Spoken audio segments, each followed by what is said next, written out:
All right. This is part two. How the Russians see the war. So it's gonna be why, why, why? Who cares? Who cares? It's just propaganda, right? They see the war, because of propaganda. That's it. You know, um, and there's a million different other ways to see it. I think you probably heard a few. One might be one of the biggest ones is like, basically that who cares what the Russian people think, because they're ruled by a dictator, Putin, and he wants to see a return of the USSR or the Russian Empire. Pick one or the other. And that's kind of like that's basically the extent I think we get in the media. There's been a couple others. If you're paying attention, if you care, and you have some concerns that you're leftist, you might have heard that Russia wants the resource-rich areas of Ukraine. That's what it's about. They're trying to get the resources. Yeah, you know what? There might be something there. There's a lot of resources in that region. People trying to equate this to Iraq. That's the thing of like saying that it's like what Russia's doing in Ukraine is what the U.S. did to Iraq, and this is from the perspective of people who didn't support the war in Iraq, where they're like, it was all about oil in Iraq, and they're saying to some degree in Ukraine, from Russia's perspective, it's all about natural gas and coal and the minerals that are in the eastern part. Well, I gotta tell you, I've looked at the amount of minerals in the eastern part of Ukraine, and compared, you gotta look at it in comparison to the minerals in Russia, and the situation in Russia in terms of, and Russia's already developed infrastructure when it comes to these resources of oil and natural gas, mostly natural gas, and there's something there in Ukraine. It might be 10% of what Russia already has available to it. Russia's enormous landmass. The amount of minerals they have there that have not been developed are huge. So, and it's important for us to realize that, like, that couldn't be the only driving factor. Resources, because that's one thing Russia has tons of, unlike the the United States back when the Iraq War was starting. We didn't have the oil that we needed, it seemed, at the time. Since then we figured out the shale stuff and other things. But we did take over the Iraq oil fields to some degree to help control the price of oil, to control production flows. The Iraqi oil National Oil Corporation is based in London. It's based in London. I think some people don't notice that. And I think to some degree the resources of the Donbass region offer some incentive to carry through for the Russians. I think there's no doubt to some degree on that. But that is simply not the reason to do it. For a number of reasons. One is that they're right next door. Their natural gas pipelines cut right through there. The Ukrainian natural gas of that region, if it were even developed, which it hadn't been as much, a little bit, but not as much, couldn't fulfill the needs of Europe by itself anyways. Wasn't enough there to matter like that. And Russia also probably would have had perfectly the ability to have deals within that region. I'm sure it already did. being right across the road there, so to speak, right across the border, having huge petrochemical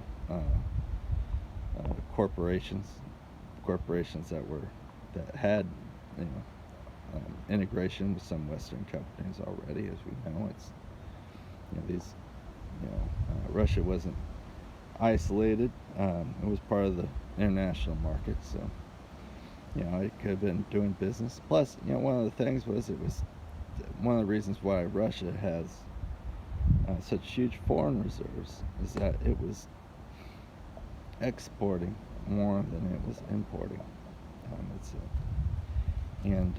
That's a little bit of a problem, actually.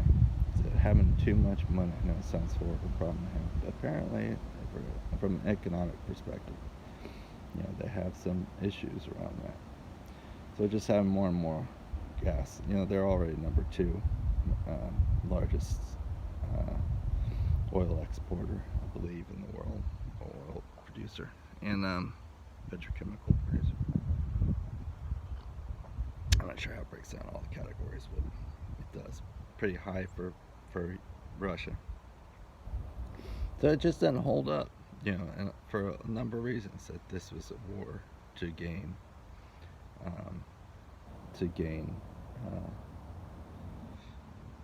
basically controlled resources. And, you know, especially in the beginning, because in the beginning, you know, that's where it really showed what was going on. Okay, so the beginning, you know, I hate that people do revisionist things. Things change. Well, you know what, the situation on the ground changed, and therefore what's happening now changed. In the beginning, to be very clear, we know exactly what the Russians want, because in December they basically presented a document to the United States and European Union. It was basically an agreement for a European security agreement. They were afraid that Ukraine was going to be sucked into NATO. And this is something that people don't know. Ukraine was de facto already in NATO for the most part. They had NATO training base in Ukraine since 2015. The U.S. was sending weapons to Ukraine for years. You know, this was what Trump was, you know, impeached for, because he was supposedly impeded the flow of weapons to Ukraine. $150 million worth of weapons that was going to be sent to Ukraine.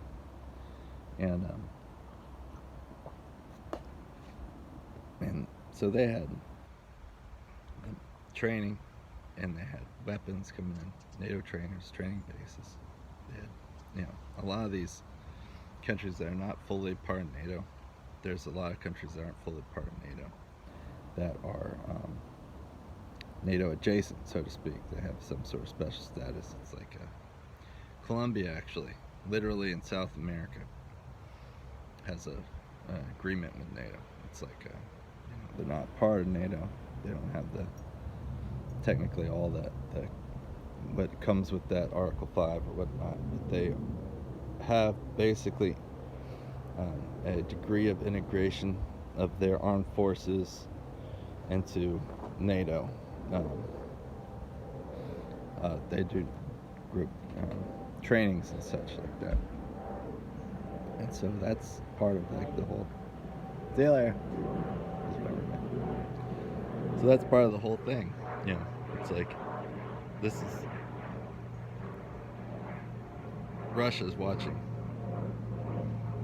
You know, the U.S. shipped hundreds of millions of dollars worth of weapons, training Ukrainians, you know, building up their base.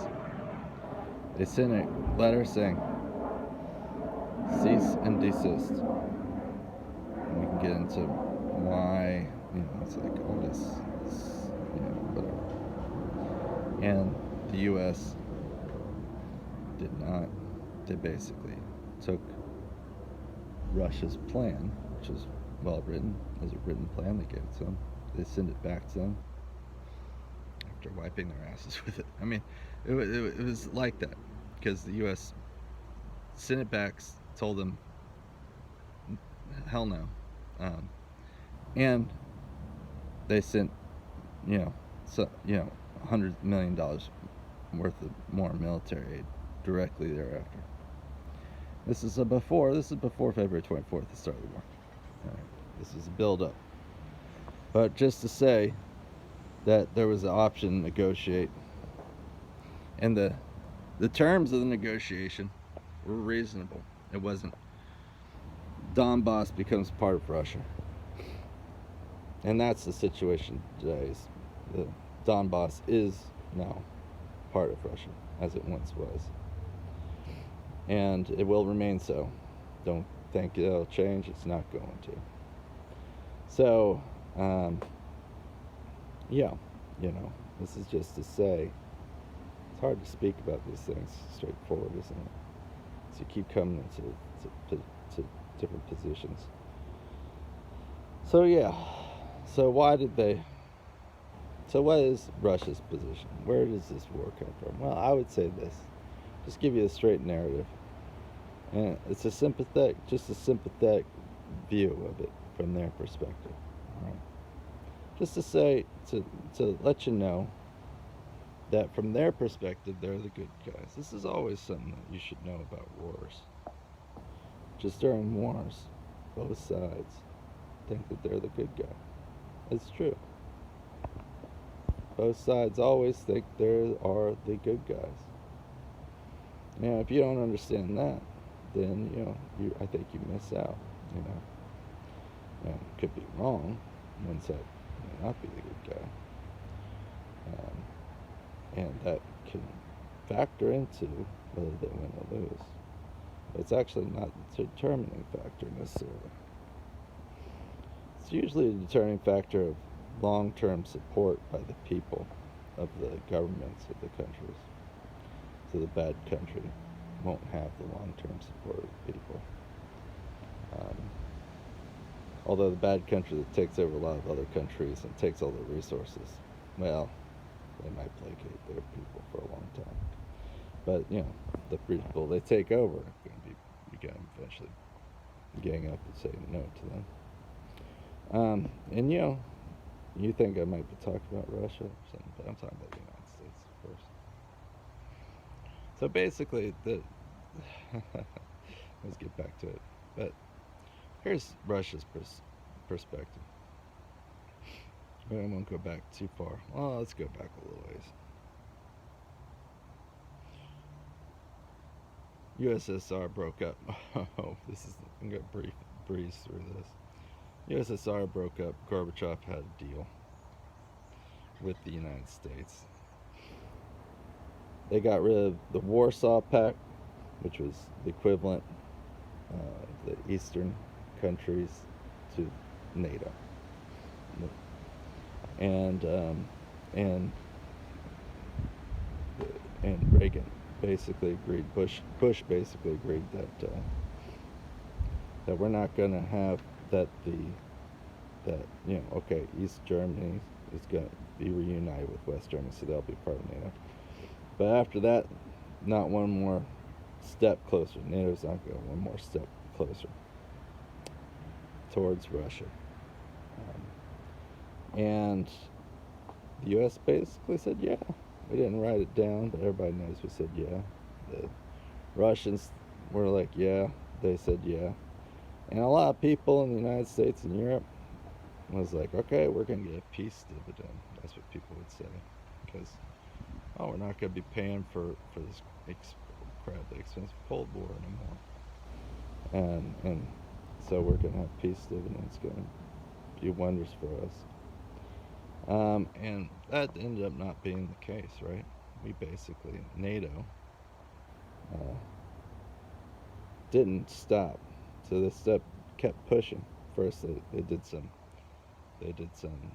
aggressive wars in Yugoslavia, Balkans, and those were wars of aggression. They were not defensive.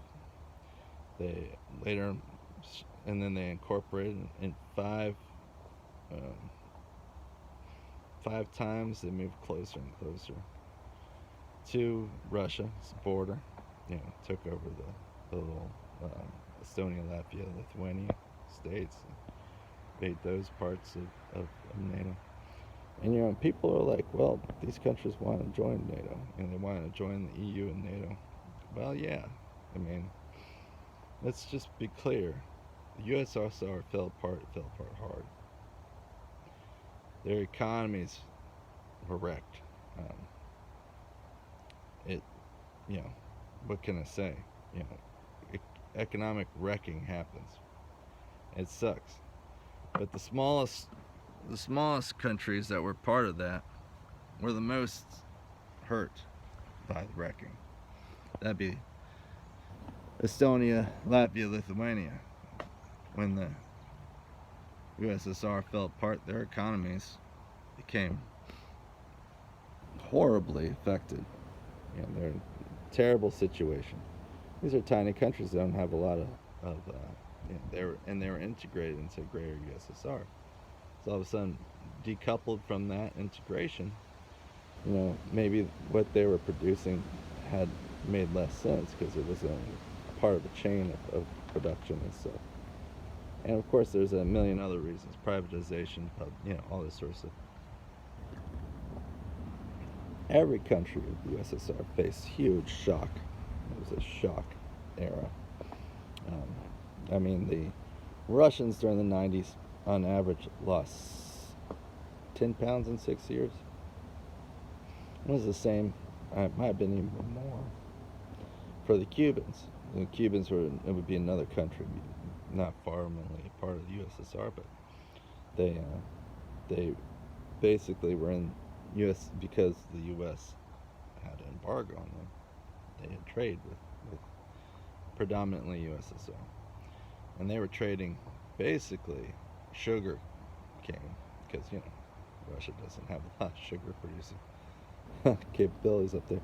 So they were trading sugar cane for basically what was about 5 times what the market price was for sugar.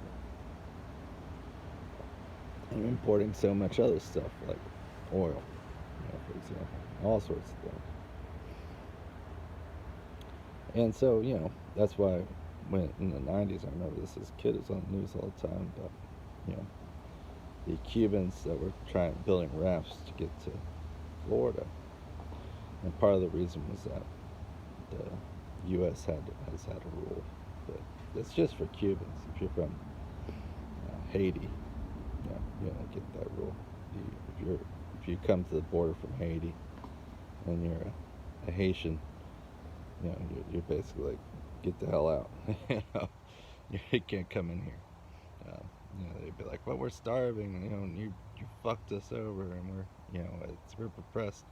No, get out of here. There's no asylum. Wait, no, you don't get anything. But for a long time, I'm not exactly sure all the details, but if you're a Cuban and you made it into the U.S. border, across the U.S. border, then you were given U.S. residency, like that. It's actually something that people in a lot of countries would love. A lot of poor countries would love. The Hondurans, the Haitians, the Guatemalans, like on and on. The El Salvadorans, all these people that come to flood into the U.S. border, But the reason why the U.S. did that for Cuba wasn't because we were generous at all. It's actually because we were, just screwing with them, more or less. I got off track, but yeah. So all these countries become part of NATO. NATO expands, keeps expanding, and there's, plenty of academics and stuff afterwards, who in the late 90s was like, when Clinton was expanding it, they were like, oh, you should not do that, but they did it anyways. In 2008, so 99, Putin basically comes to power and got rid of Yeltsin. Yeltsin was basically the U.S.'s puppet. He was a drunk mess of a man. and we basically um, bought their election like in '97.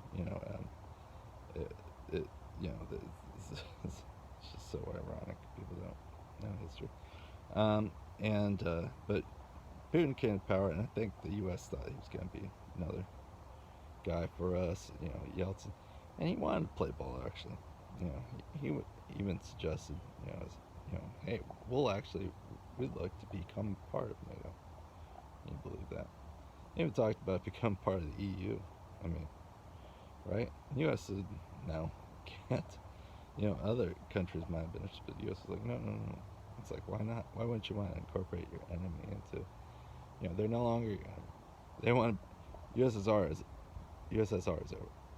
These people want to go into NATO. NATO's a process. And it basically makes your militaries become, it's connected to some degree, and it becomes peace. But one of the problems is that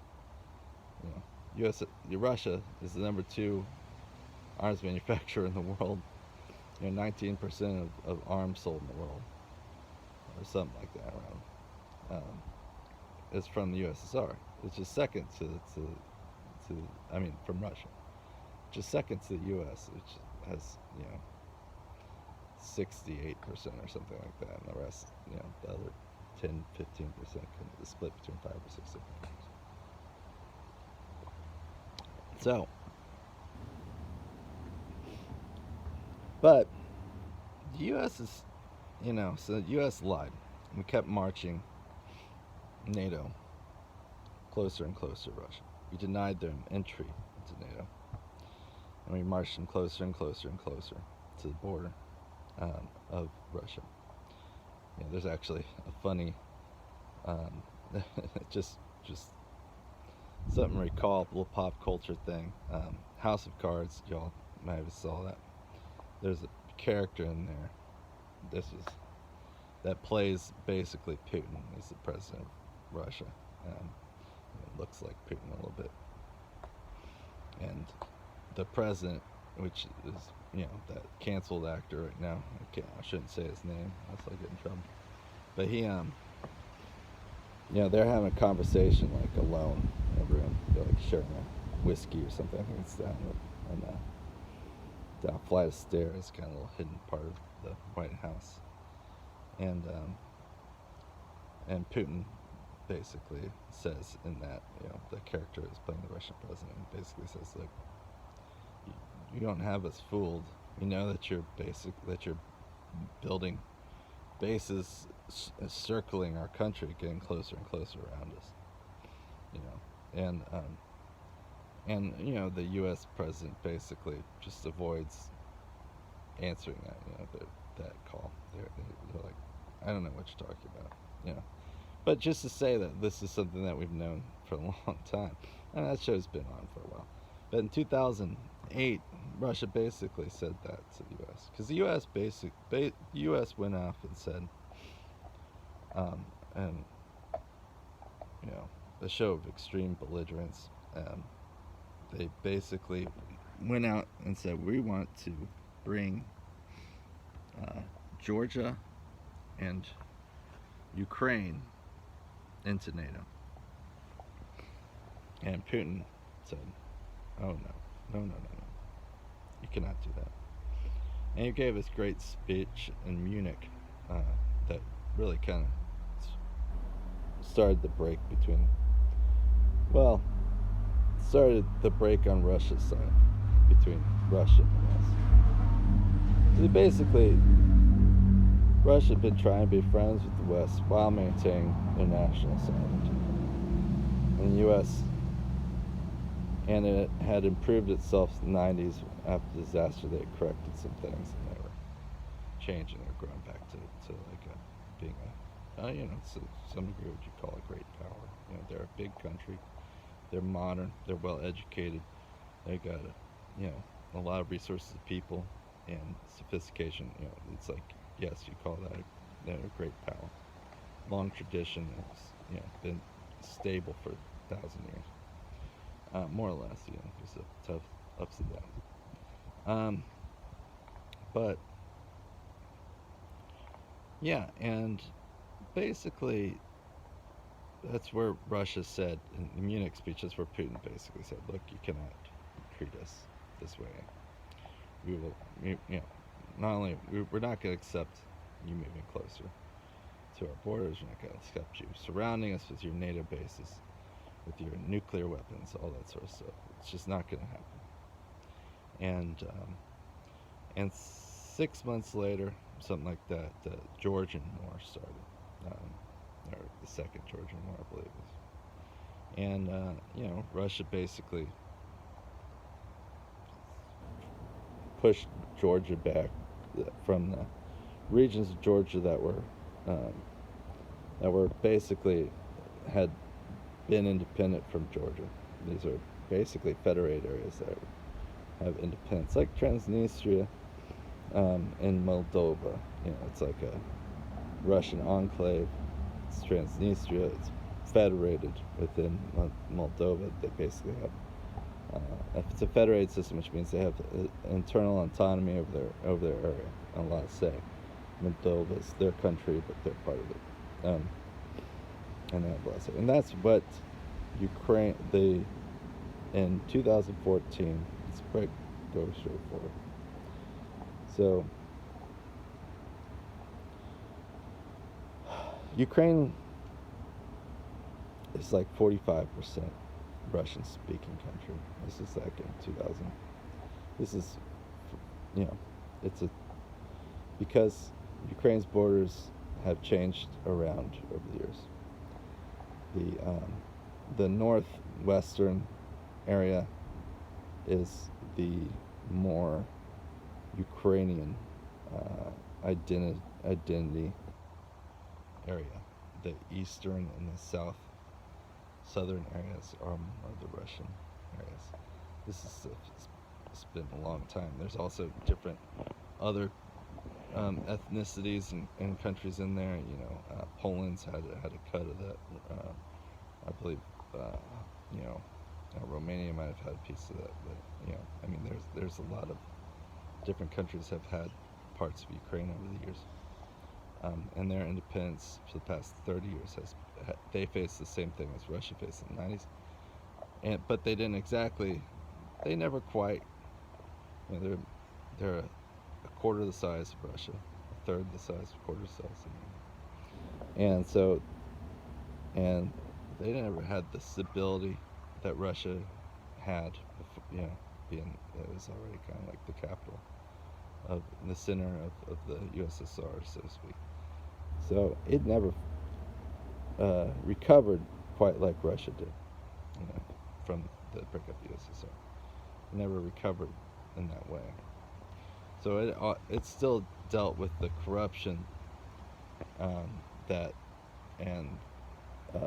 the oligarch class that had sprung up in the 90s. It sprung up in Russia in the 90s. That took control to some degree of their government in the 90s in Russia. But they also took control to some degree of the government in Ukraine, took major control of Ukraine. So in Russia, what they did was Putin basically clawed back the power of the state from the oligarchs, and made a strong central state. People can say whatever they want about it, and a lot of people have bad things to say about it. But what this effectively did was it took back the power to the state, to the people, to some degree. You could say that because, no matter how democratic you may or may not think, Russia is a democracy. You might not think it's a very good democracy, but who are we to talk, right? But even if it wasn't a democracy, the state itself has responsibilities to the people, right? Has responsibilities to the roads, to the hospitals, to the health, safety, to the education, to the care of the people, to the environment, all this sort of. It's got to care for all these different aspects. And so governments, unlike corporations, unlike billionaire oligarchs that just rob the country, and build giant empires where, governments have other responsibilities. So Putin created a strong state, basically put the oligarchs in check or in jail, which is pretty incredible when you think about it. I think. I can't remember the last oligarch that the U.S. threw in jail. And so and that was important, right? So basically the state took back control, and things changed. Everybody says that Russia, in the past 22 years, the time that Putin's been in office, has improved drastically, all right? So Ukraine never quite had that. They have basically a weak government that was controlled by oligarchs. These are billionaires. Sometimes billionaires would actually be the presidents. In some cases, the richest men would be the leadership. As we've said, that happens here in the U.S. nowadays, but it would have been for a long time in the United States during the idea of rich people controlling the government directly as themselves was seen as like, that's just not something that should happen. Nowadays it happens here. It's shocking. It's actually, shows the level of corruption here has gotten incredible. But so anyway, so with Ukraine, they never lost that sort of oligarchs battling each other for control of the presidency, so they could basically shift resources to them. I mean, there's been some good governments, some better governments, some worse governments, and you can pull apart. Some governments lean towards the West more. Some governments lean towards Russia more. There's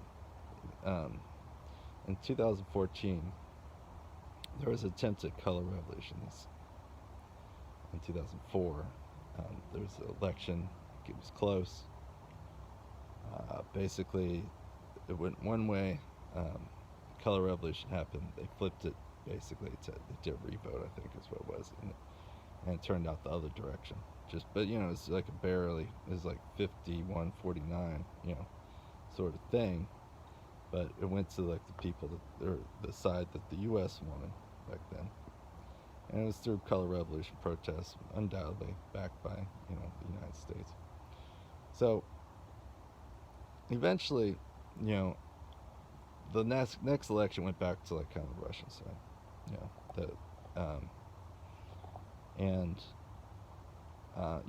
legitimate democratic election. It was fine, and one of the things that these countries do, Belarus does the same thing, by the way, up until recently, but Ukraine kind of took a page from Belarus. Just basically, they play the EU off of Russia and be like, hey, help, you want to do trade? Who's going to give us the better deal? You want to make, should we help you go this way to be part of the EU? What are you offering? Well, should we stick around and help out in Russia? What are you offering? And so, the president at the time did that sort of thing. The EU, IMF, they're in a hole. They're always in a hole. This is, after the 2008 financial crash, and this is 2013, the whole world's kind of gone through it, and they're recovering. The IMF offers them basically this big loan package. This loan package comes with, though, as IMF loans typically do, with a lot of changes. You got to change this law, you got to change that law. A lot of it, if you don't know, a lot of it's like, well, you need to privatize this national industry.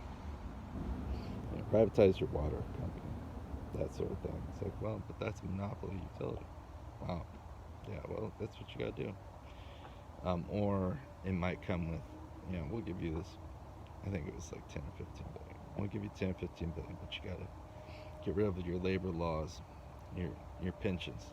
Your pensions are too much. You need to change the retirement age. Your retirement age is too low. You got to increase the retirement age and lower pensions. That's what the International Monetary Fund does. And Russia basically came in and said, oh fuck, you know, here's $15 billion. It's a loan. Pay us back. No, anything. Um, and it better. You know, I think they also said like if you take that side, you go in the IMF, you do all this other stuff. And frankly, that's gonna hurt our trade between our countries. We do a lot of trade, so you don't want to do that. But they also gave them a hell of a better deal. I mean, that's just a fact. They gave them a better deal, and so the president went with the better deal. It was kind of a shocker at the time. I think people protested majorly. They majorly protested, and it was a disaster. You know, I mean, people took to the streets. It was popular, you know, at first. You know, these student groups, people infatuated with the West. And why shouldn't they? You know, it's Hollywood. Yeah, they watch TV and they see like these. Man, I gotta tell you, when I watch TV in America, man, I'm like, I want to live like they do in America. You know, you look, you know, here I am, look, I'm chopping my own wood. It's not. I'm actually not chopping wood. I'm cutting branches. I did all this, by the way. Just cutting branches out of this dead tree in my front yard to heat my house.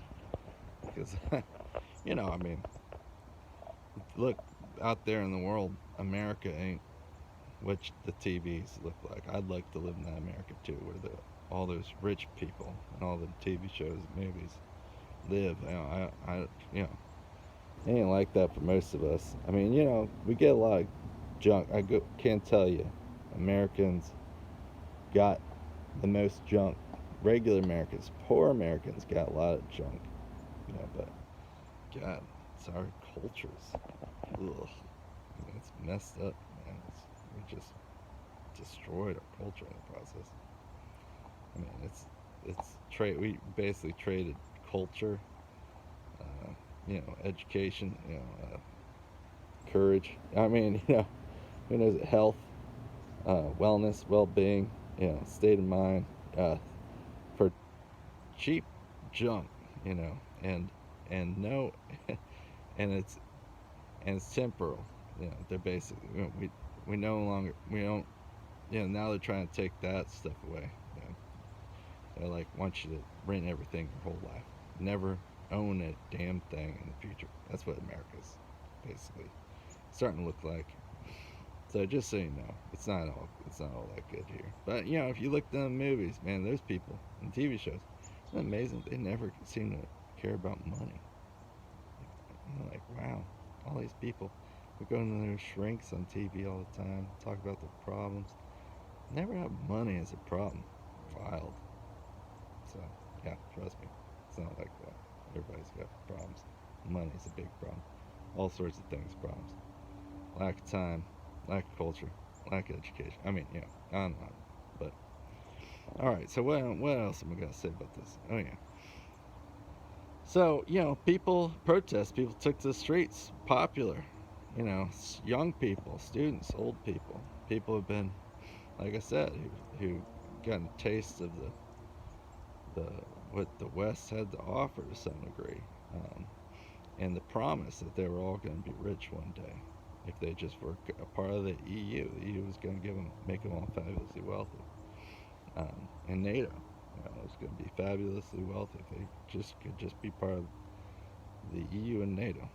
And you know, and there's a lot.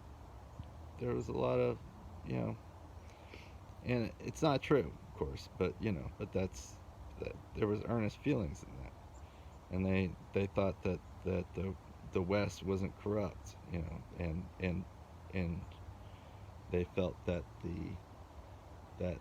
Ukraine was corrupt, and they felt like the West was you know, you could do anything, you could be anything, all that stuff that, you know, we sell the world, you know, they believe it, you know, and it's not true, but you know, people believe it. You know, especially, you know, outside looking in, you see some of it out there. You see it in the movie stars and all that. See it in the music produced and the advertising, you know, the bling bling, So people just thought, yeah, that's what I want. It's an easy sell to some degree. So whatever, protests happened, but that was in the West, mostly in the West. In the East, during part of the country, they weren't protesting because they voted for that president. They were like, yeah, okay, well, this is a good deal with Russia. We're fine with that. That was our president. He decided that. We support him on that. I think people don't realize that the eastern part of the country in Crimea, they weren't out there protesting on the street. That was in Kiev mostly, just Kiev, maybe like a couple other places, But they weren't out there. The Maidan was Kiev, and as far as the Maidan, they had some big protests. There's big protests everywhere. Thousands of people, tens of thousands, maybe they had it. You know, they had tens of thousands, I'm sure, or 10,000 on, See, I was watching a couple of movies about it. It seemed like they had 10,000 people there. You know, 10, 5 or 10 days, maybe. It broken up over 8, basically 3 months, 4 months, and a lot of times, Maidan Square was occupied like we would occupy um, little areas around when we did Occupy Wall Street. Remember that? It was a lot of fun. Where we took a park and held it. So it was big for one day, and then after or for a little while, and then after a while, some of these places would hold on. That'd be you know a dozen people or something like that. It seemed like Maidan for a while there had like you know less than 100 people just kind of hanging out in the square for like a month or two, less than that even. But they had basically built fences around it. Anyways, but so it's a big to do. The U.S. inflamed it. We went in there. You know, we sent people on. Our politicians went there. They went and shook hands with all the protesters. When would you ever see these politicians? When would you ever see John McCain shake hands with protesters that occupy Wall Street, right? So these guys aren't shaking hands because they love protests. They shook hands because they were doing our bid. They basically went there and said, "We got your back," and then we did, you know. And so that's how it goes. Okay, so basically after that, there was some big flare-ups in Maidan. Some people ended up getting hurt, died, killed. We don't, there's different stories about what happened. And basically the Europeans came to help facilitate agreement between the protesters and the president. It was France, Germany, I think the United Nations. No, it wasn't the United Nations, but it was France and Germany. They flew in there. They came in there. It was in February of 2014. They had a deal finally. They hammered out a deal between the leaders of the protests and the presidency that they were going to call for early elections. There's a whole lot of things to this deal. One of the aspects of the deal was, and this is something that you might not know, was that in the meantime, between then and the election time, which was going to be held in a few months early, which was, I think the election was supposed to be 6 months from then, and so they moved it up like 3 months.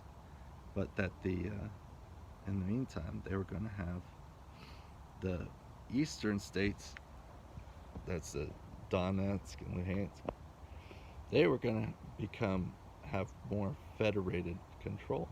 That was actually part of like the plan, okay? That the agreement with the European powers was that the eastern lands, Donetsk and Luhansk, were going to be more autonomous, federated states, because those regions which supported the president, were worried about the protesters, and they wanted to be able to make their own plans and to have more independence within the country of Ukraine. And they saw the situation with the protesters, that the protesters didn't represent them at all, that the president did. And so they were pushing for that federation. Now, federation, as I said, I think I said another, basically federation means that they would be given more or less autonomy over their states. The Ukrainian government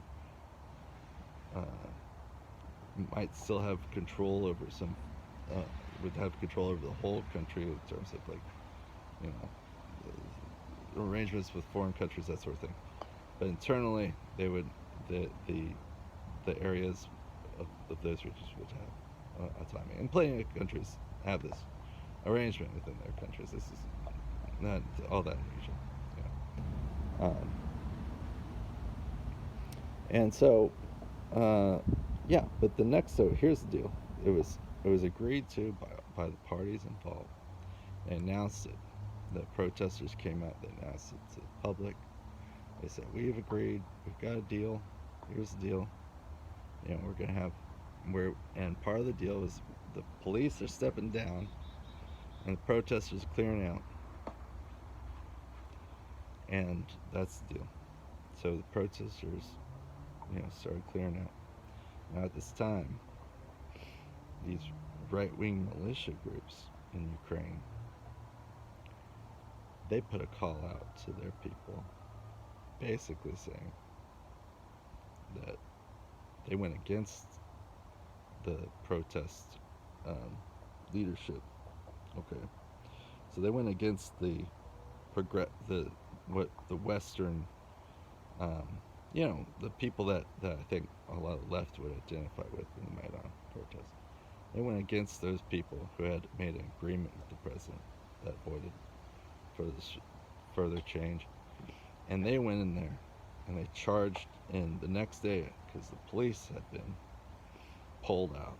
All right, the next morning, the next day after they had this agreement made for peace, it was developed with France and Germany. The right-wing militias decided to call all their forces in from all over, hundreds of thousands, and they marched in and took over the parliament. They took over the parliament violently. By the way, these are the violent people. They took over the parliament. They really hurt people. They burned a lot of things. They held a lot of people, beat a lot of legislators up, and the president of the country had to flee for his life to Russia. He fled to Russia. And did Germany and France step in at that point and come, you know, say, "Hey, you guys broke the rules here. Why are you doing this?" No, they allowed it to happen. Okay. Now, at the time, Victoria Nuland, she famously was caught on like a recording saying to another advisor. She was like the ambassador to Venezuela at the time, I think. She's now a chief in the Biden White House. But she said at the time that, you know, Yats is our guy. And she's talking to someone about who they're trying to decide who the next president of Ukraine should be that they were going to put in place. And the person she was talking to, they were like, "Oh, I don't know. You know, I feel like our, you know, the German, French, and Germany and France might, you know, want someone else or something like that." And she was like, "Fuck the EU." She literally said that. She's like, "Fuck the EU. Yats is our guy," you know. And hey, guess what? Yats became the president of Ukraine at the point. You know, he's dropped in. Yats was basically this, you know, economic swamp. He was educated in the West, in the United States, had all the connections, Ivy League's connections, and all that sort of stuff. spoke fluent English, all the whole thing. And he, shocked. I mean, and this is so violent. When I say it's a violent coup, and the U.S. uh, put handpicked the president. That's what happened. Okay. Now, but this is something that further people don't know. I think people dispute that to some degree, and they're like, "Oh, what about Zelensky?" Well, here's another aspect that you might not know. They didn't just pick Yats, but it came with a lot of other aspects to it. Okay, they put in, you know, within the government of Ukraine, once they installed Yats, it wasn't just him. They put in secretary level positions all throughout the government, and assistant secretaries, just all these different people, all these assistants, all these secretaries, then the government, all surrounding this president, were literally foreigners. Like, I mean, it's like if the United States had, as they, you know, the Secretary of Defense, uh, the someone from Russia, Russian national. I mean, that's what they had. They had secretary level positions given to foreigners. That's how that's how taken by this coup this government was. People are like, oh, it's a democratic country. It's a democratic country. No, it was totally taken over by the United States. I mean, it's just okay. And then they had this president for a while, and then they voted him out and went with Zelensky. Who was the Zelensky character? He actually won the East. But let's be real. The guy played a president on TV. Is a comedy. I've actually watched. You can watch it on Netflix. It's like, I don't know, Zelensky's comedy where he plays the president of Ukraine. It's kind of funny, and it was a comedy made by this producer who's like this, second richest oligarch in Ukraine. He made this show. It's and then he paid for the campaign of Zelensky. This is like he has dual citizenship in Israel. He's a billionaire guy, dual citizenship in Israel. Made this very popular show, and in the show, Zelensky is actually, he's like the common guy who becomes president to fight the oligarchs. Meanwhile, this show was created by the oligarchs, and he was put into presidency by the same guys who made the show. And his production team, literally, Zelensky had no portfolio. He had no connections to politics whatsoever. Right? His production team became his staff, his secretaries, his staff around him. As president, his production team is the staff. Still to this day, they had to get rid of some of them recently. He was really bummed about it, but they were like, these guys just, and I mean, so that's why he's kind of this polished guy. He's been backed by the West. He's runs the presidency like it's a television show. I mean, it's you can't make this shit up. It's like, so, but he won the presidency. Well, people by like 70. It was like 70% of the vote, 72, 73% of the vote. I mean, he was very popular. But he's popular because he was running against the guy that the U.S. put in as a coup president. People of Ukraine were like, we don't want that coup president. They voted against him. Okay, vote out in the election. There's basically two choices. You have the coup president, or you can have the comedian actor put in by the oligarch. Of course, people go with the comedian actor. I mean, the United States had the same election, right? Some degree, right? We had Hillary Clinton. Everyone hated Hillary Clinton. And they're like, well, you can have Hillary Clinton, which we want you to take, or you can have the reality TV star and they went with reality TV. So it's like, okay, well, yeah, guess what? They're still the same people.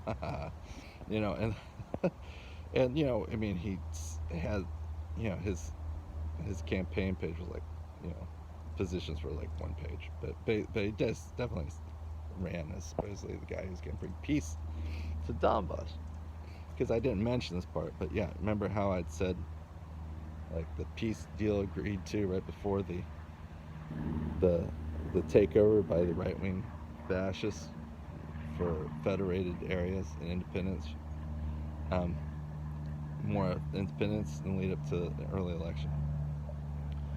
Um, well, when that, you know, basically when the fascists took over, I mean, for real fascists, and this is one of the things we know, you know, the right wingers that the coup, when the coup government took over, the militia folks that did the charge, they took a lot of positions of power.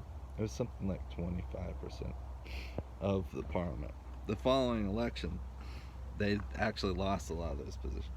But in the meantime, you know, because people like talk about that later. They're like, oh, you know, the right wing parties, you know, these neo-fascists, they only get 2% elections there. And it's like, well, when they won the coup, they had 25% of government. But they put themselves in all sorts of positions.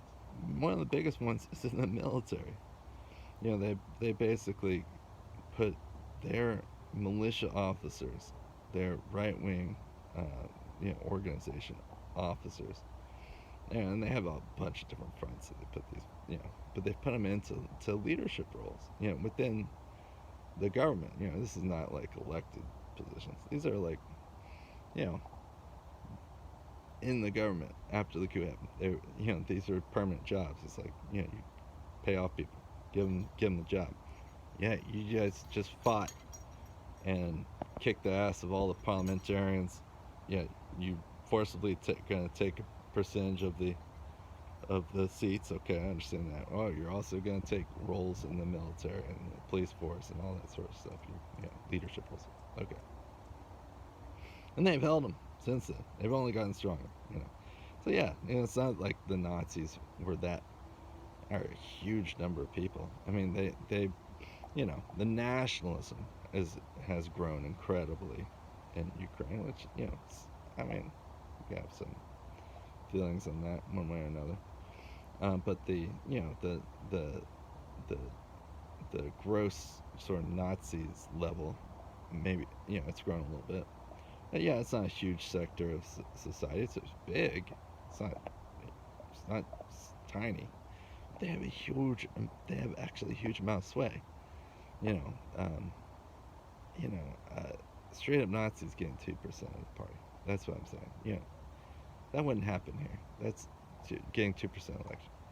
But those are the worst of the worst. But they had, you know, if you're a thug and you're organized and you're backed by, you know, a lot, powers within your own government, powers outside your own government in the West, billionaires. So the Azov Battalion, for example, was built by billionaires back in it. It was, you know, started by far right Nazis who were like they were gung ho to go and fight in the Donbass. You know, the Ukrainian military was like, oh, I don't know if we want to fight these guys. And these right wingers were all like, we're here to kill Russians. We hate them. We're going to kill these Russians. And the Ukrainian army was like, well, what the fuck? We don't want you to do, you know, we don't want to actually do that. And so they were hesitant to fight. But all the militia Nazis, they were like, well, move out of the way. We're coming in. They formed volunteer militias, Azov Battalion, started at Azov Sea, Mariupol, and they were like, we're gonna fight. And then the billionaires who, you know, controlled the industries that they were worried about they'd lose control over in the Donbass region, they armed them and gave them all their weapons and made them, and it helped to officially integrate them with the National Guard of the Ukrainian armed forces. You know, so they became official because these billionaires backing. And that's what fascists are, right?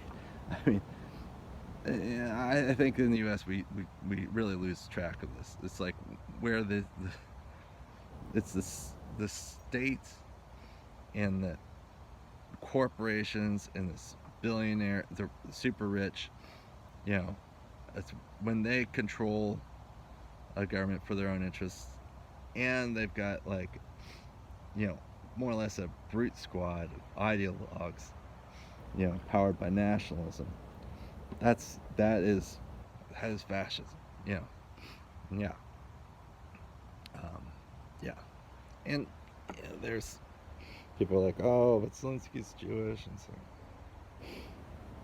yeah, well, you know, that's doesn't mean what you think it means. You know, I mean, it's people. He's a puppet. Okay, the right wingers, the people who are fighting this war on in the armed forces, the right wing groups that are running the show in the armed forces of Ukraine. They're more in charge. They have more authority. Um, Zelensky's a puppet. He's always been a puppet. Like I said, you know, his production team is his secretaries and billionaires. Billionaires, you know, and then on top of all of it is of course the United States, and the bigger billionaires in the United States. So yeah, it's like that's how it works. Yeah, it's. I mean, it sucks that I have to even. Anyways, I wish people could see that. So, anyways, let's go back in time. You know, again to 2014, Crimea. Oh my God, Crimea, right? Crimea was like, you know, the little green men over there. Yeah, some Russian they're like Russian soldiers invaded. Well, let's be real here. Russian soldiers were already in Crimea. There's a Russian Navy base. It's been there forever and ever. It's been there forever, ever, ever. Hundreds of years. Over 100 years, 150 years. It's been there. And Crimea was literally part of Russia up until 1954 or something like that. It's like I think, you know, it was. They transferred it from to Ukraine as sort of like a sign of brotherly, you know, care for Ukraine to you know, but you know, this was back during the USSR when you know the idea they never thought that USSR would ever break up, so it was just kind of like you know moving around, you know, trading horses or whatever. It wasn't a big deal, and it was kind of a peaceful way of making peace to some of the Ukrainians in 1954 because there was a lot of fighting that kind of be going on to some degree. So, after, anyways, and so yeah, they became part of the. Sorry, I got to heat up my coffee. Just a little. So they. This is going on and on. I'm so sorry, guys. I'm gonna redo this, I think. But basically, they were. Yeah, I'm definitely gonna redo this to make it shorter. But yeah, basically Crimea came in, and you know, like the Russians were already there. The Russian military were already there, and they might have taken off their insignias, and they basically pushed it over, took over the border. Um, you know, the there was like the you know took over the the you know the crossings to the border. Hey, ooh, thank you. Thank you. Awesome.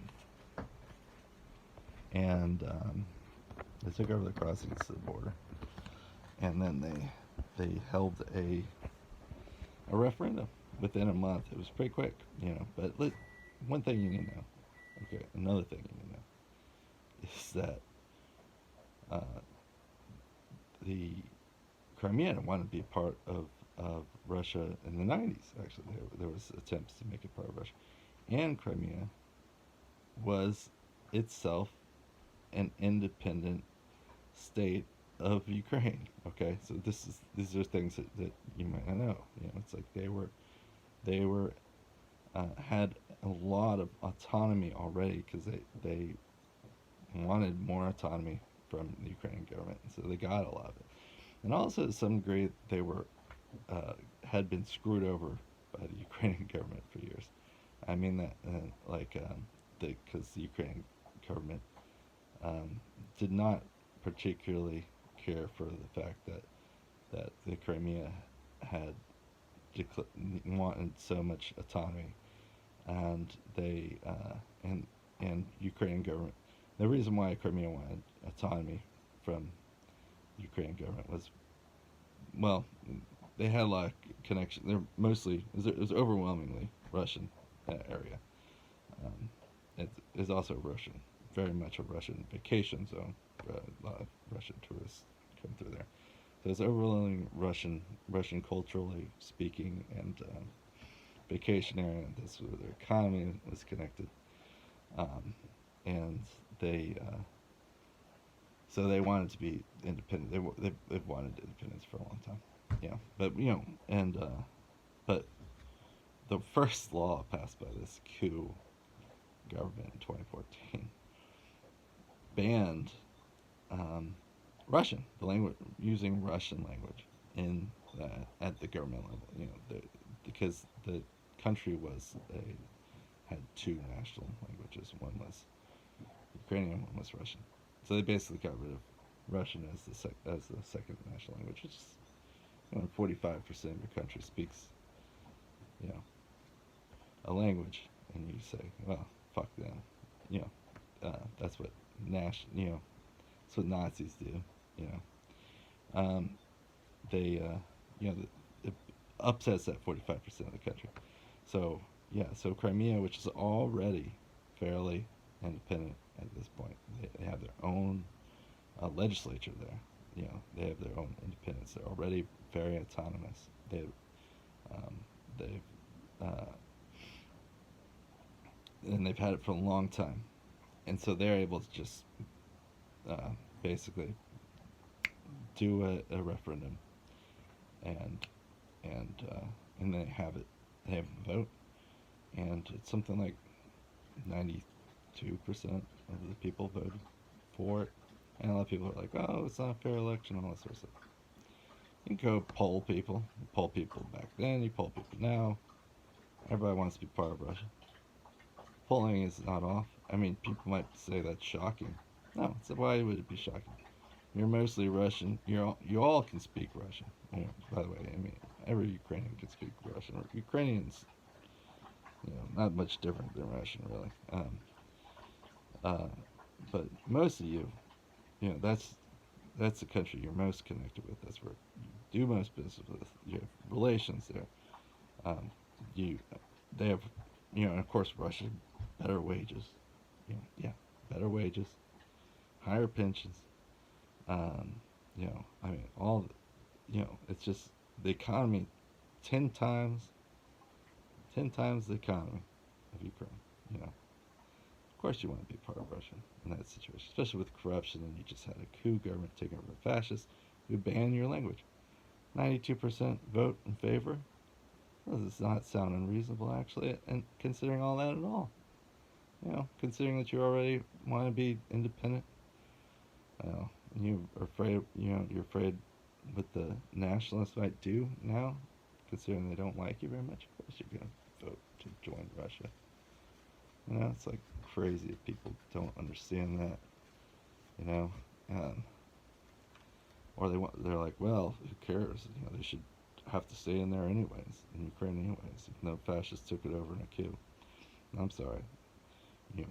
When there's a military coup in your country, that country doesn't have a government anymore until that's settled.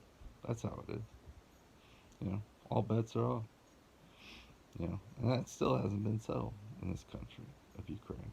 It still hasn't been settled since 2014.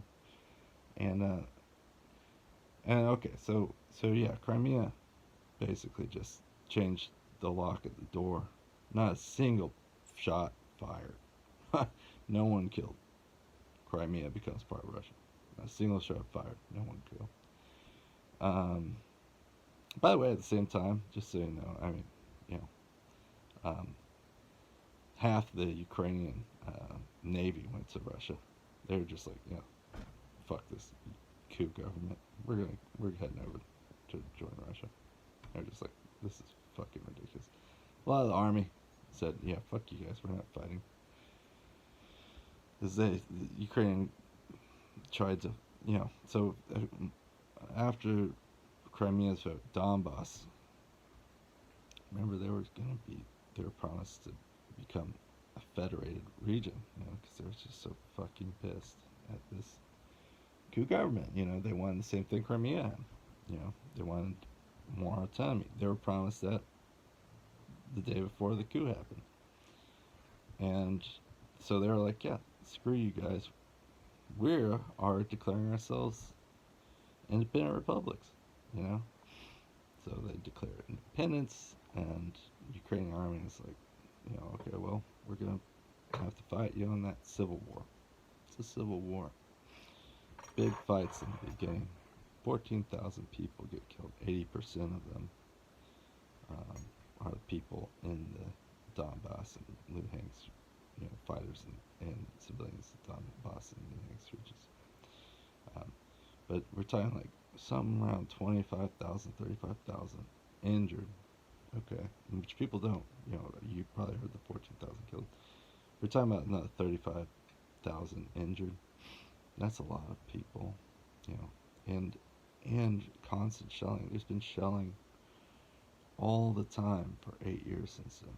Can you imagine living in a situation? Sure, it's not like people were dying in massive numbers every day, but constant shelling all the time from them ever since then. Plus, the Ukrainian government cuts off all the pensions to everyone in that region. These are Ukrainian citizens. They declared themselves independent. It's true.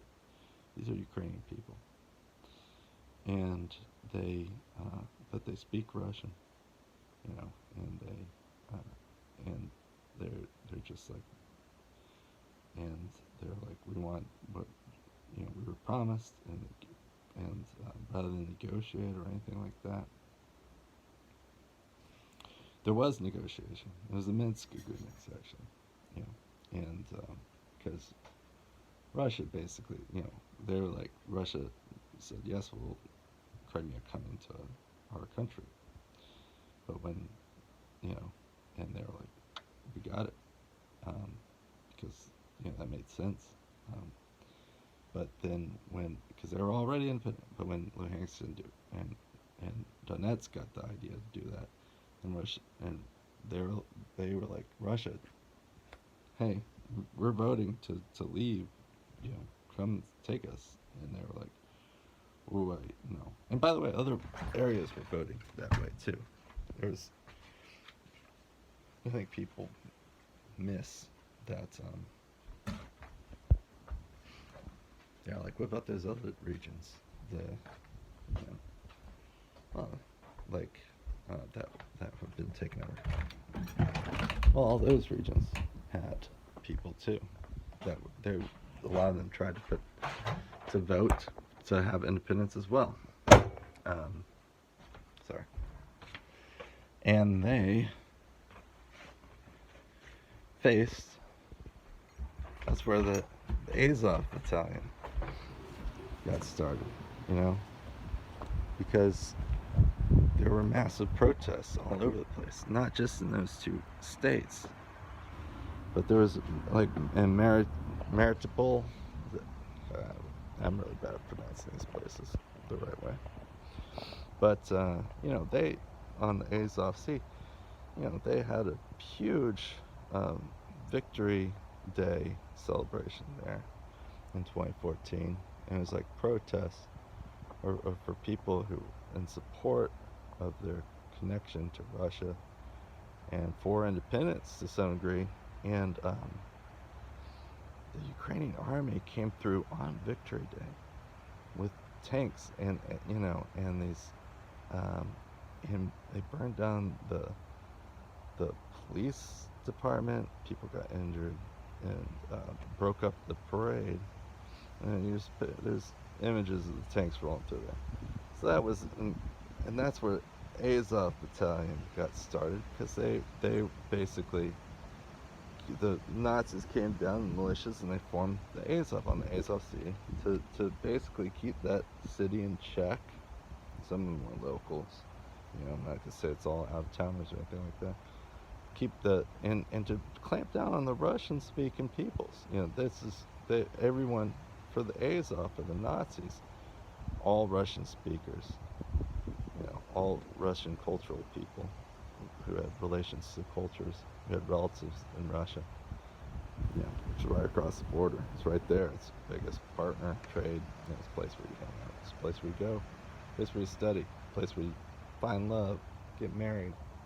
It's a place where all your business is. They were like, you're all suspicious. You're all scum, actually. They use all sorts of terms to call them. They call them names. They call them orcs, right? But it's that level. It was those. It's the Nazis where the extreme nationalism. They created the extreme nationalism that a lot of Ukrainians came to accept, right? Where eventually even regular Ukrainians in 8 years' time came to hate Russians and Russian speakers, and they came to think of their country as in a certain light, and Russia as horrible. And they were taught to hate. It's a program. You have to teach people this stuff. And the Nazis were in a role to start pushing that to the rest of society. So, but also in Odessa, there was this horrible fire that broke out. It's 150 people. 50 people died, something around that, 100 people injured. See you later. 50 people died, 100 injured, something like that, when Nazis locked protesters, Russian-speaking protesters, inside of a labor building. These are labor organizers, right? This, of course, goes hand in hand, right? And they lit the building on fire. People burned to death in a labor building, a labor temple. This is, and everyone in Russia remembers this as a horrible travesty. And frankly, around the world, it should be something like that. Could you imagine that in the United States? We're right-wingers. Just imagine this. Imagine some, neo-Nazis group in the United States. I'm going to say right-wingers. Okay. A neo-Nazi group, because let's differentiate. I'm sick of calling everybody Nazis. That's it. I absolutely won't say that about right-wingers and conservatives. You're not all Nazis. I'm going to say that right now. But actual neo-Nazis, there are actual neo-Nazi groups, and you got to watch out for those. But let's say they, in the United States, locked 150 union members in the union hall, and lit the building on fire, and kept them. They had a mob that kept them in there so they couldn't flee, and 50 people burned to death, 100 people were injured.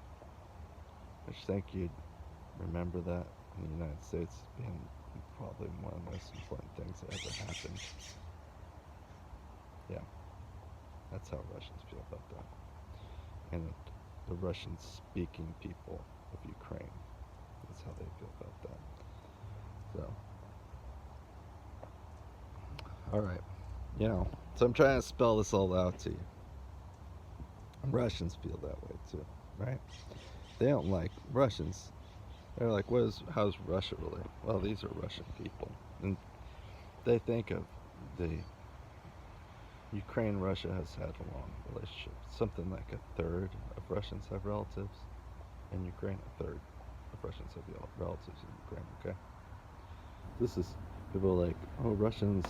They don't know what's happening in Ukraine. That's why they feel this way. It's like, No, they're having millions of phone calls between their relatives and emails and conversations.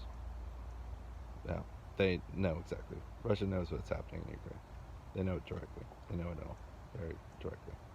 Yeah, um, it's people in America that thousands of miles away don't have a clue. Wow, shocker. I know, right? There's, what? Americans don't know what they're. Yeah. U.S. don't know what you're talking about. The Russians do. They have direct connections. Talk to these people all the time. They know from they have conversations with people on the ground there. Yeah, they're like, well, our government says this, and the people on the ground are like, well, our government says this. It's like, and I saw this. It's the same. They got to deal with their media stuff that we have to deal with in the U.S. But we're not having millions of direct conversations on the ground to verify things. They are. Okay, so um, gosh, I just keep going, don't I? So yeah, so getting back to it. So Russia did not acknowledge. They did not do what the people in Luhansk and Donetsk regions wanted, which is to acknowledge their independence. Instead, they pushed for the Minsk agreements.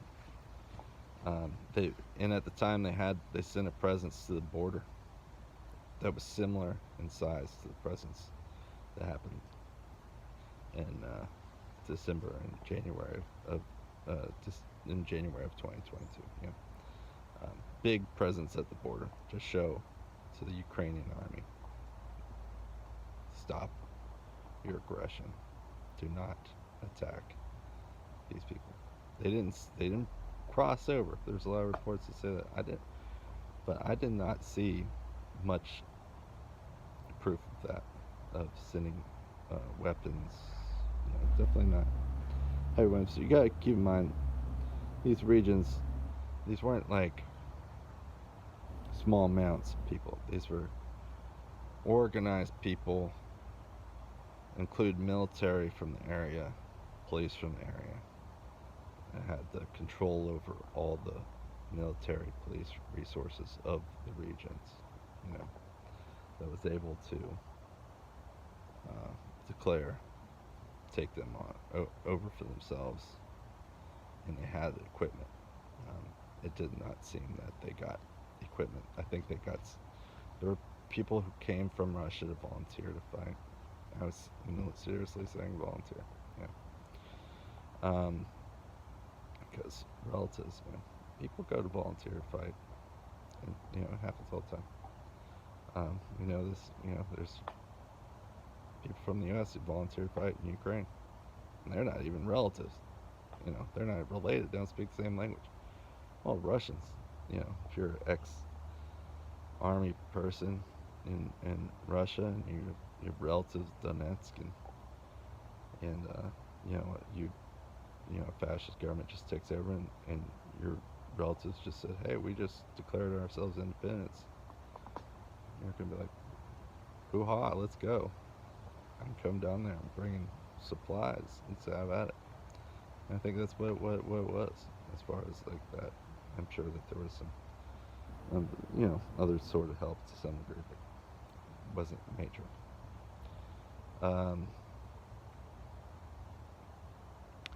Because Russia's playing a delicate game with the West, with the rest of, and I think what they were saying with the buildup of forces on the other side of the border forced the Ukraine to back off, so they didn't have to march in there because Ukraine had to chill, and they went through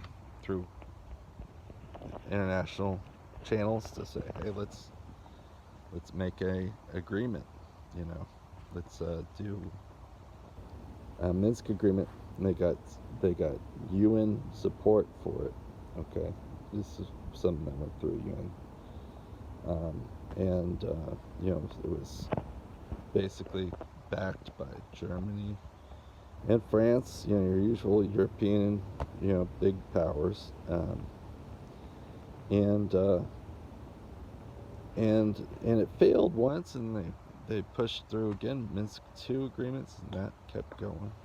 Okay, so that didn't fail. Um, that passed. So and or it lasted for a while. Yeah, but the problem was is that there was no advancement. It's slowed the fighting to a just some rally shots back and forth across the board for years, more or less. But all the agreements towards normalization weren't occurring within it. Okay, all the agreements, which are basically the Minsk agreements, are basically like these areas become federated. Uh, you, you know, you back your military out, Ukrainian forces, and you basically give these regions autonomous federated powers over their areas, and Russia and these regions were like, look, the Ukrainian government's just not fulfilling their agreements, and these and of course at the time to some degree like and one thing that was happening that Russia was aware of, which is as of 2015 NATO had a training base. People are like, oh, they're not part of, they would never be a part of it. Yeah, it set up a training base in 2015 where they were training new Ukrainian soldiers. In the past 8 years, you know, NATO built the army of Ukraine enormously, enormously. I mean, it was just growing, growing, growing. So there's this Minsk agreements that was like, we're gonna have peace, but meanwhile, the opposite was happening as far as the Ukrainian government, which was the coup government, which brought in NATO trainings and brought in Western money, brought in Western military equipment, and brought it in and started rapidly growing the size and power of the army of Ukraine. It was just going up and up and up. And Russians were watching this happen, and they knew that like, and so they pushed that shit. They were like, "What? Hello, we need peace. You guys agreed to this agreement, and you're not working towards it, and you're doing the opposite. You're building the total opposite here. You're building the forces here because what are you gonna do? You're gonna allow the Ukrainian army to come in, led by Nazis, to basically. I mean, like, think about this. This is a civil war. Ukraine is both sides. Ukrainian army is going to come in, and they're basically going to kill. They have to kill. It's just enormous. They'll have to kill enormous amounts of people in these regions. I mean, this is a region of like 6 million people or something like that. It's not hugely populated. It might be more, it might be less. I mean, Russia was like, that's the direction it's heading. It's for a, once the buildup of weapons and the buildup of the size of the army was at the level needed to do the job of crushing the separatists, which isn't a small group. They ran the areas that were liberated. I mean, it was everybody there was the separatists. I mean, if you didn't want to be part of the Luhansk People's Republic, you could leave. I mean, if you're older and you stay there, it's just like the overwhelming majority of people were like, especially once they started attacking. They've been attacking, shelling indiscriminately too for 8 years. You're not going to go back to that government, even if you were at first like, I don't know about this independent People's Republic thing. and then all of a sudden you're like, your neighbor just got hit by a shell by a Ukrainian government, and this Azov battalion is saying, death to all Russian speakers. And you're like, yeah, okay, well, you know what? Yeah, I wasn't too keen on this idea, but fuck those guys. I'm out. It's we're in for the long haul here. So, anyways, yeah, there was no peace. There was no moving towards peace. So Russia finally said to basically said in the winter of 2021, they started building up their forces on the side like they did back in like 2015. They said to the U.S. and Europe, like they did in 2015, which forced the Minsk II agreements. This is part of the reason why I didn't think there was going to be attack. I was wrong. I didn't think they were going to move in because it seemed so much like 2015 where they did the same thing. They built a big force on the border to show their power and to push for this peaceful resolution, which was the Minsk agreements. And so they were doing that again. And this time, the U.S. basically said, go fuck off. Because they were at the position of power. And this is, by the way, this is highlighting over and over again. There was a difference, a little bit of a difference, seemingly, between the U.S.'s position on Ukraine, which was way more war hockey, and Europe's position on Ukraine. But Europe couldn't do anything about it. Like, Europe fought for the Minsk agreements, but they didn't enforce it. The U.S. was not part of that agreement. Europe fought for the agreement that happened the day before the coup in 2014. And the U.S., let's be fair, the U.S. and the CIA, backed the coup. They backed the coup. And so the U.S. basically threw Europe's plans out. And Europe didn't do anything about it, So Europe's pretty pathetic when it comes to, they don't have an independent foreign policy. Russia knows that now. Sad. Of course, if Europe doesn't have an independent foreign policy, why do you think that Ukraine's got an enemy? Of course they don't. They have no say in things. Alright. So I've been talking a long time at getting you to this point. Well, it's just trying to show you what's the perspective. What's Russia's perspective on this? People seem to think that they're monsters, right? And I'm trying to tell you what their perspective. So they came back, with these forces on the border to say, hey, you know what?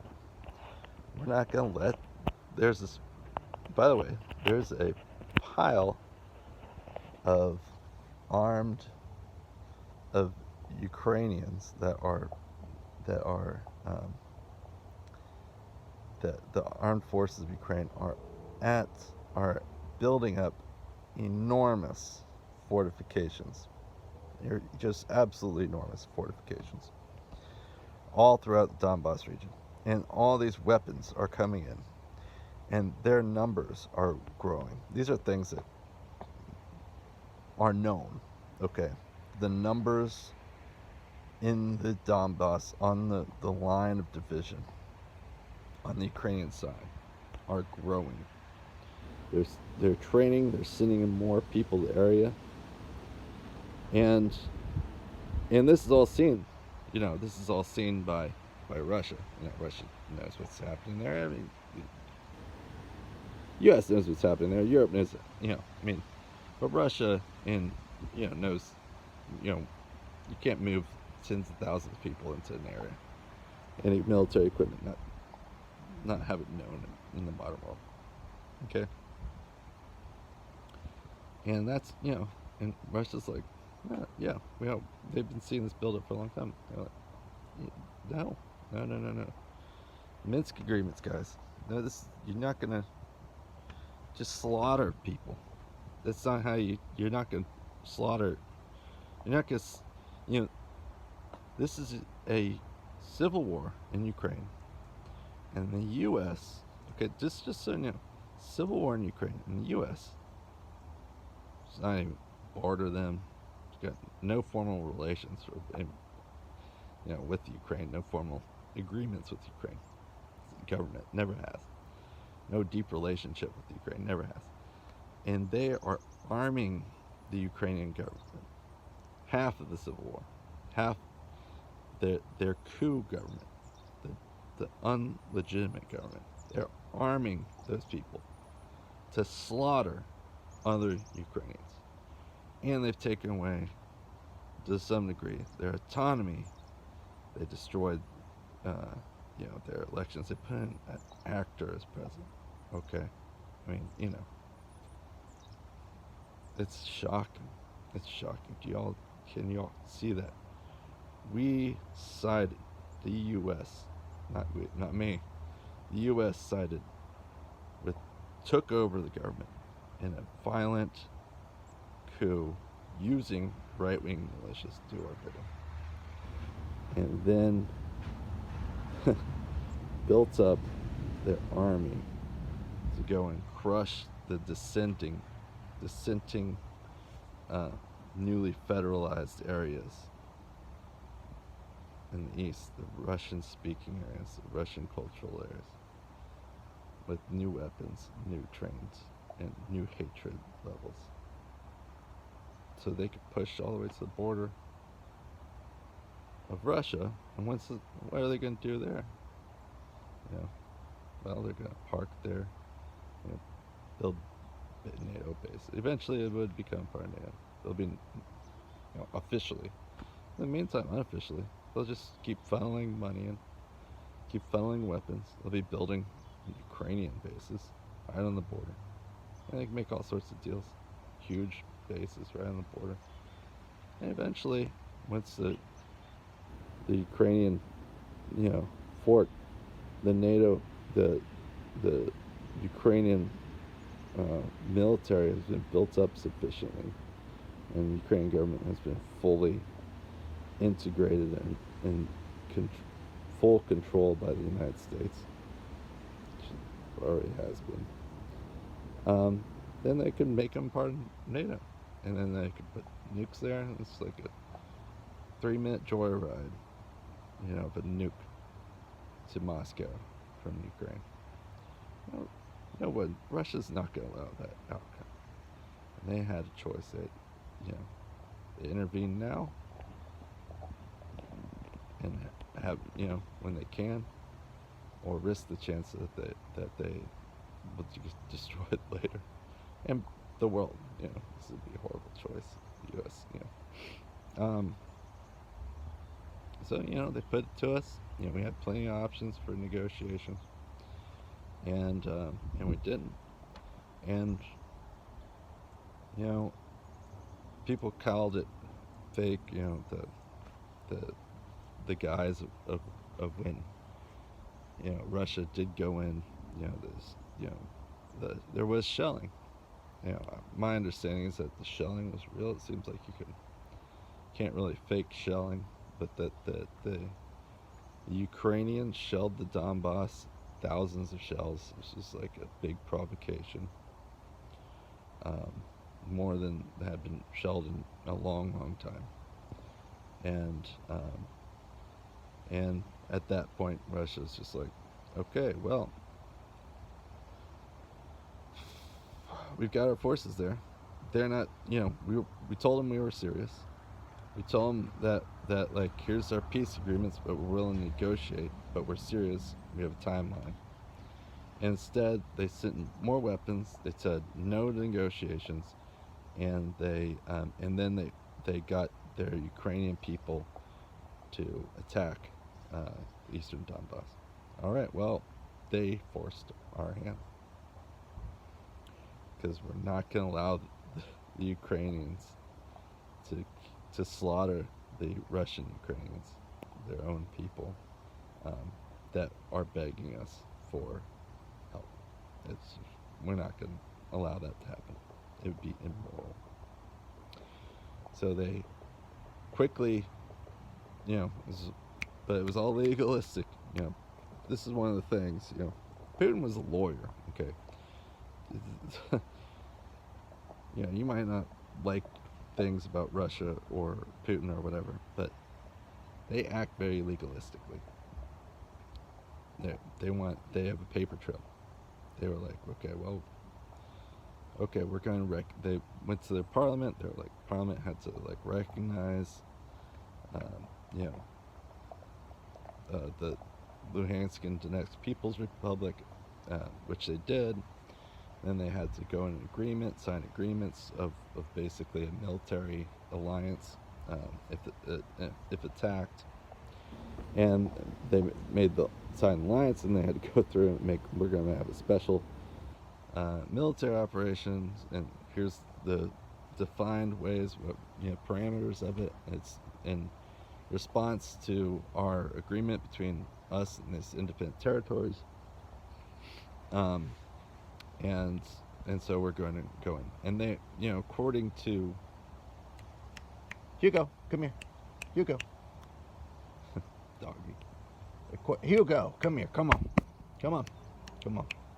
Sorry. He's a good boy, but he likes to sneak off. Yes, he's so good. Alright. So, I cut you off right at the exciting point, But, so they had, they made all these agreements. They had to do it all.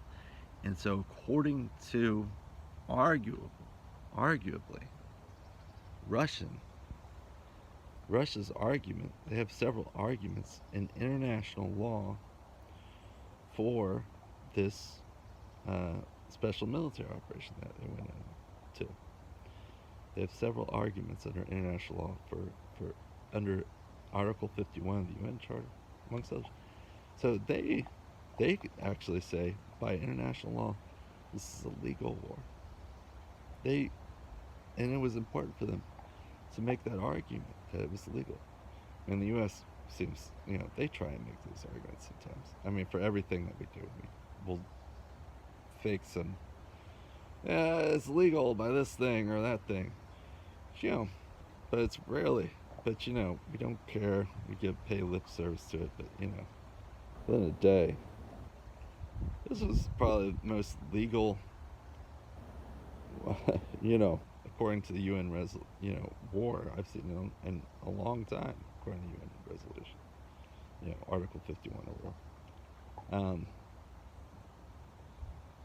And they marched in. They went into Kyiv. They went in with a big show of force, took over like 35% of the country in like one big push. Went down to Kyiv with a column of tanks 40 miles long, and they were like, give up. They destroyed, targeted strikes, destroyed, something like 85% of the Ukrainian Air Force in the first 5 hours. Okay, target strikes destroyed like 85%. Ukrainian Air Force. And they marched down into Kyiv. They had 40 miles of tanks, and people are like calling it full scale war. And it's like, well, I think at the time I was surprised because I don't know much about military strategy. Do you? I've learned a lot since then. But it was basically to put pressure on Ukraine to negotiate peace immediately, right? It's like, we're right there. Negotiate peace. Don't make us come in there. And Ukraine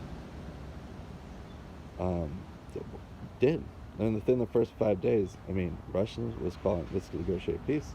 And Ukraine sat down, they had people talk, they had like days and days of peace up in Belarus.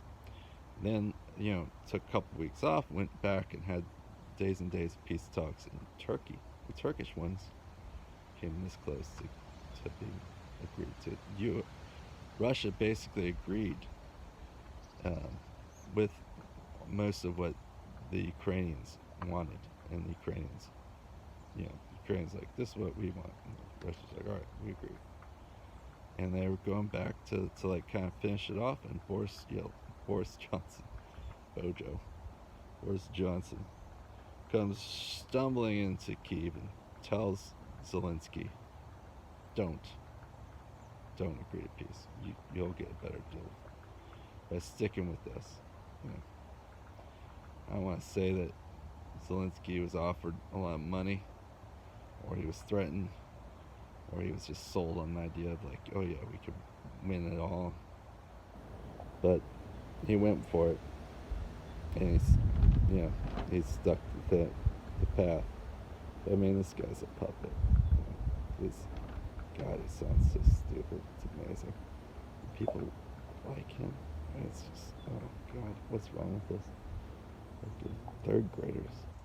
It's, whoa. So, anyways, so when that didn't happen, I think Russia was just like, they came out and said, it's like, okay, well, we can see that Zelensky isn't worth really talking to because he's not in control. He has to go and check everything with Washington. So he can't he can't just declare peace. He's got to check with Washington. Washington doesn't want it. So, we're gonna, as a show of good faith, and this was the time too, they were like, as a show of good faith, we're gonna pull out of the Kyiv areas, the capital area. And they did. They pulled back. It was of their own. And you know what happened? Kyiv did not get destroyed. Kyiv did not get shelled. The outskirts or suburbs that was taken. It's like a lot of Kyiv was almost surrounded. Yeah, but Kyiv never got hammered. That's where the government was. It's like it never got. It could have gotten flattened. And if this were the United States, they wouldn't have paused on the outskirts of Baghdad and waited for Saddam Hussein to negotiate a peace agreement. No, they would have marched in there. They did march in there. They flattened the fucking thing. They flattened first. They just flattened. And I think in the U.S., people were kind of shocked by this, that the Russians didn't do that, because everyone was saying at the beginning of this war, I mean, everyone in this mainstream media, they were like, oh yeah, Russia's can definitely defeat Ukraine. Because, they were like, they could defeat them in like days. And when it didn't happen, people were sort of shocked. But why didn't it happen? Well, it's like, because Russians stopped. And then people were perplexed. The U.S. was sitting there like, what the hell happened here? It's like, well, they're neighbors. Putin gave a speech at the beginning. It was unlike any other war speech I've ever heard in my life. It was like, just want to tell y'all, Russia and Ukraine are brother countries. We have a shared history going back forever. We are part of the same great history and heritage. You're our relatives, you're our brothers. We don't want to do this. We're not trying to destroy your country. We're not trying to get rid of your country. But we have to stop the Nazis, to stop the West coming in, threatening us with the NATO.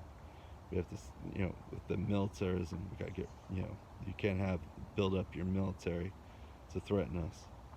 And we need to, and the Luhansk and Donetsk regions, we just agreed to their independence. And but you are brother nations, Could you imagine the U.S. going in to Iraq? It's starting off the war in Iraq and saying, you're our brothers. We share a history. No, that's not how you start a war. Started by hate, build hate. Russia did. So they pulled back, a sign of good faith from Kyiv. West touted it. It's like, oh, look, they're scared or something. I don't know. Just some immature nonsense. And then they went So they're like, all right, well, we're going to have to grind this out to liberate the eastern territories. So they did. They started fighting. They started grinding down the Ukrainian army to liberate the people there. And and it's been shocking, despite what you might hear, despite what you definitely hear in the Western media.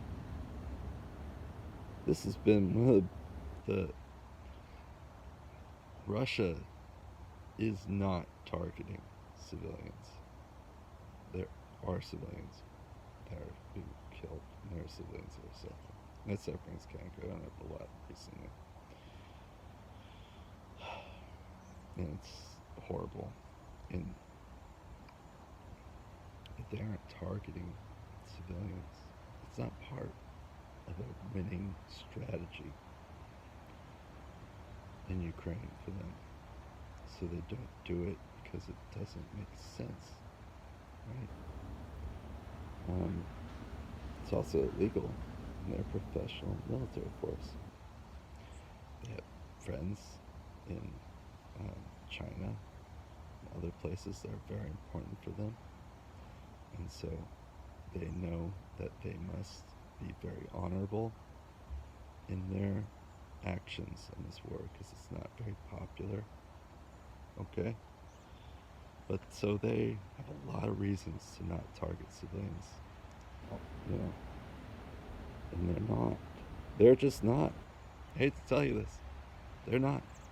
Civilians die. It happens. Collateral damage, there's lots of reasons for it. They're not targeting civilians. There's a lot of Ukrainian propaganda that says otherwise. Okay? And there's always,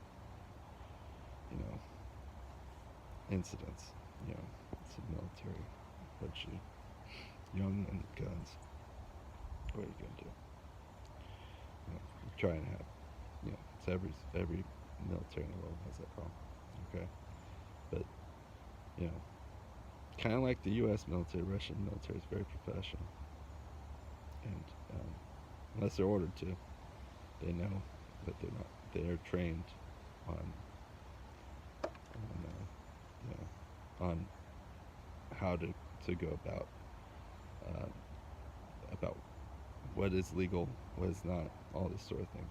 And in this country, their neighbor, where they're going to have to live by them forever, where they don't want to destroy civilian infrastructure. They're not hitting water treatment facilities. They're not hitting schools, hospitals, all that sort of stuff. Oh, that's nonsense. The only time that's ever happened is when the Ukrainians are using them as bases, which is something that has happened a lot. There's like 20 documented incidences of the Ukrainians using civilian hospitals and schools by Amnesty International. There's more than that. But, where there's no civilians in there anymore. They take over the buildings. And then they become military targets because the Ukrainian military is there. And so Russia hits them, and then, then the Ukrainians take some photos, stage some photos and say, like, look, they're bombing schools and hospitals. Why would you bomb a hospital?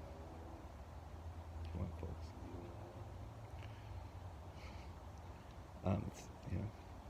So then, anyways, I hate to tell you all this, but that's why. But this is the Russian perspective on this. This is why I support Russia in this war against Ukraine. I hate to say this. The United States has no business being there whatsoever. Pull out all our weapons. We needed to, just get the heck out of there immediately. We need to stop our aggression. We need to stop the sanctioning of Russia. We need to stop sending weapons to Ukraine. We need to allow Ukraine to have their goddamn sovereignty back in a real democracy. We negotiate peace, I guess, because Ukraine can't unless we let them. So let them, goddammit. And let's not escalate this any further. We're absolutely unhinged as a nation right now. our nation is insane when it comes to our brash militarism that's happening right now. It's unhinged. We have some people in control of our government right now that are pushing all the buttons against nuclear powers, against Russia and China. And because they understand that their model, the U.S. is the Western model, has been leveraged to the hilt, has been financialized for 30, 40 years in neoliberalism. And they've gobbled up huge profits all over the world, but their model is based in exploitation. It's based in resource extraction, neocolonialism, and that it doesn't have a way out except for further and further aggression. And they see that they're slowing, and China's passing them, and Russia's joining them. The BRICS countries are joining them. They're going to replace the U.S. as a world reserve currency, and we are going to become the backwoods of the world as they start to pass us in all the major areas. We didn't invest in our people in the United States. We didn't invest in our education, in our buildings, in our infrastructure. We invested in war. We invested in financialization and decadence. We did not do the things that were important for our country, because we let our country be taken over by sycophants, by elites that are brainless, and they just basically work to control and dominate. And they're not any less doing this now. And it's dangerously close to a nuclear war with Russia. And it's all our fault. It's all our fault. And that's the truth. And if we back out of Ukraine right now, there will be peace within days. Okay? That's what I want to tell you all. And there would be no threat from Russia towards Europe. There would be no threat. In fact, they could go back to having a warm winter in Europe. It's shocking. And by the way, final note. The United States, with England, just sabotaged Nord Stream 1 and 2. We blew up Nord Stream 1 and 2. Okay. Russians say they have evidence from England. Well, England won't do it unless the United States does it. Okay, so that's a fact, all right? Some people might say that's like conspiracy. Yeah, it is a conspiracy. It's shocking that the United States does that. Okay, they conspired. They blew up Nord Stream, a European infrastructure with billions and billions of dollars to make Europe our client state, to make them need our LNG forever and have to do what we say in order to get it. Okay, that's us. Well, thank you very much. This is very much too long. I'm probably going to redo this because this is kind of like my first one, and well, it's a rant, and maybe I should take some notes or try it again. But man, I've been talking for 2 hours. Wow. Okay, well, thank you so much, and I'll try and redo this for a half hour. Don't need to share it. Okay, thanks.